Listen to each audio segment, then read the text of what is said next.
بالنسبة بقى لقصة ابني آدم، الآية اللي ربنا سبحانه وتعالى ذكرها في القرآن الكريم، بسم الله الرحمن الرحيم: واتل عليهم نبأ ابني آدم بالحق إذ قربا قربانا فتقبل من أحدهما ولم يتقبل من الآخر. الآية دي بتتكلم عن اتنين في القرآن، يعني القرآن بيتكلم عن اتنين إخوات ابني آدم قربوا قربان تقبل من أحدهما ولم يتقبل من الآخر. فاللي تقبل منه دوت القربان أخوه غار منه فقتل، طوعت له نفسه قتل أخيه فقتل. طيب الاتنين دول هل احنا عندنا أي دليل على الكلام ده في الحضارة المصرية القديمة؟ عندنا قصة صير وشيس اللي الناس عارفاهم اليومين دول باسم أوزوريس وست. دول ابني آدم اللي واحد فيهم قتل التاني، ست قتل صير، فبقى صير أول شهيد في التاريخ، وست هو بقى أول قاتل في التاريخ اللي ربنا سبحانه وتعالى بعث له غرابا يبحث في الأرض ليرياه كيف يواري سوءة أخيه.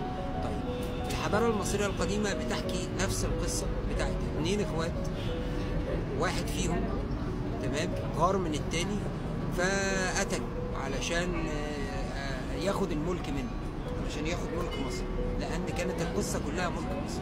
طيب هل احنا عندنا في مصر آثار تفيد بهذه القصة أو تشير إلى هذه القصة؟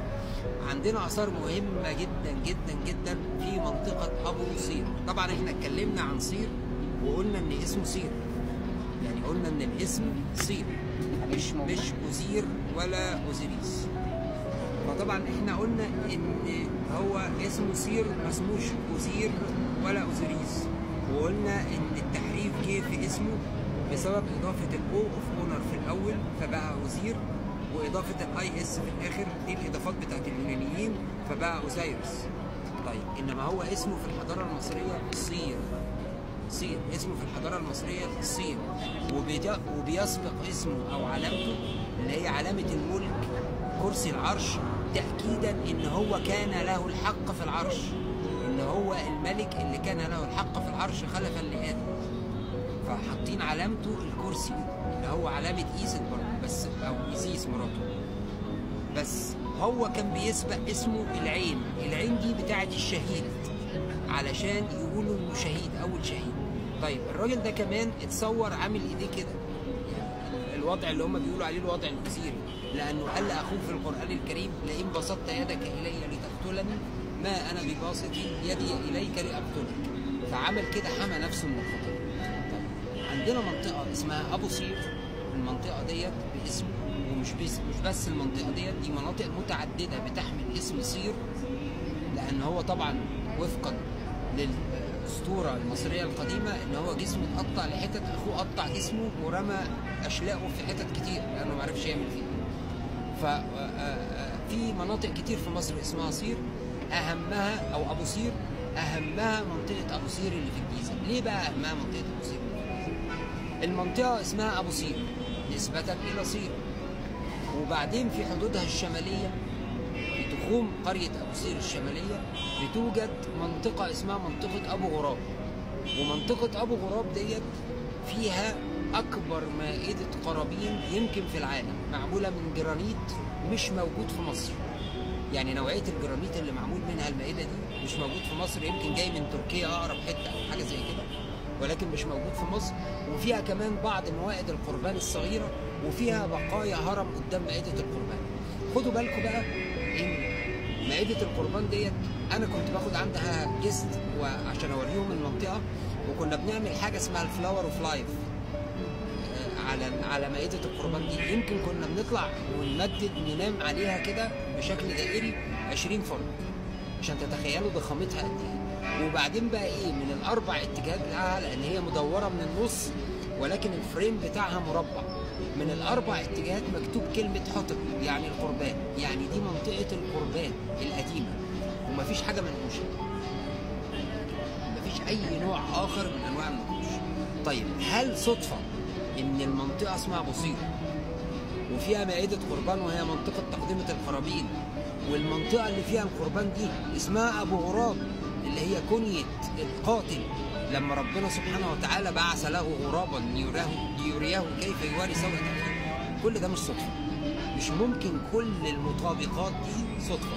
فدي المنطقة اللي حصلت فيها أول حادثة قتل في التاريخ، منطقة أبو سير. والمنطقة دي على فكرة دلوقتي تعتبر بس منطقة مفتوحة للزيارات الخاصة، يعني لازم مجموعات وتاخد تصريح علشان تزورها، والزيارة ب40,000 جنيه غير التيكتس بتاعتها، علشان نعرف مدى أهمية هذه المنطقة. لأن لو كانت هي منطقة عادية جدا من المناطق اللي زي ما كتب الآثار بتقول بتعود إلى عصر الأسرة الخامسة وفيها بقايا معبد شمس والكلام الفاضي اللي هم بيقولوه في الكتب، لم تكن أبدا لتكون بهذا السعر، لأن المناطق اللي أهم منها أقل جدا في سعر التيكت وعادي جدا بتتزار من غير تصريح أمني ولا حاجة. إنما المنطقة دي بتتزار بتصريح أمني ولازم تكون فتح خاص ب40,000 جنيه زائد ثمن التيكتس بتاعت المنطقة دي. فيها آثار أول جريمة قتل حصلت في التاريخ لما شيس قتل أخوه سير في هذه المنطقة علشان ياخد منه الملك. وبعد كده ابن سير اللي هو حور، اللي انتوا بتقولوا عليه حورس أو اليونانيين أطلقوا عليه حورس، حور اتربى مع جدته في أحراش الدلتا، اختفى بمعنى أصح عن عمه لأن عمه كان عايز يقتله هو كمان علشان ما حدش يجي بعد كده يطالب بالملك أو بالحكم. فأمه إيست أو إيسيس اللي انتوا تعرفوها باسم إيسيس سابت حورس مع جدته اللي هي زوج آدم، اللي هي الرمز بتاعها في الحضارة المصرية القديمة حتحور، وهي اللي أرضعته. وليه؟ لأن إيزيس أو إيست كانت في حالة حداد على زوجها وحزن، فلم تستطيع إرضاع صغيرها، فادت صغيرها لحتحور هي اللي ترضعه وهي اللي تولت رضاعته وتربيته. وبقى ده تراديشن وتقليد عند المصريين القدماء، ان لما يكون في واحد كده يعني كده شاب كويس ومبشر وكده بيتصور وهو بيرضع من حتحور علشان يبقى يعني ده زيه زي حورس كده او زيه زي حور، لان هو اسمه حور مش حورس. تمام. بعد كده بقى خرج حور من أحراش الدلتا بعد أن بلغ أشده وبقى شاب يافع، وبدأ يتتبع عمه واستطاع أن هو ينتقم من عمه ويسترد عرشه في منطقة إدفو.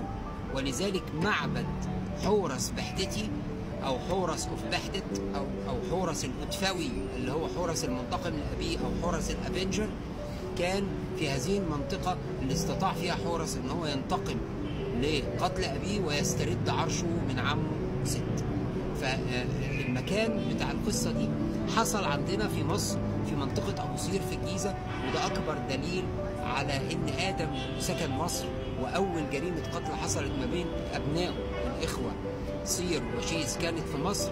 فلذلك إحنا بنقول إن مصر أصل البشر كلهم خرجوا من مصر، والاتنين دول اللي هم سير وشيس أصبحوا هم رؤوس العيلتين اللي خرج منهم اغلب البشر اللي موجودين دلوقتي.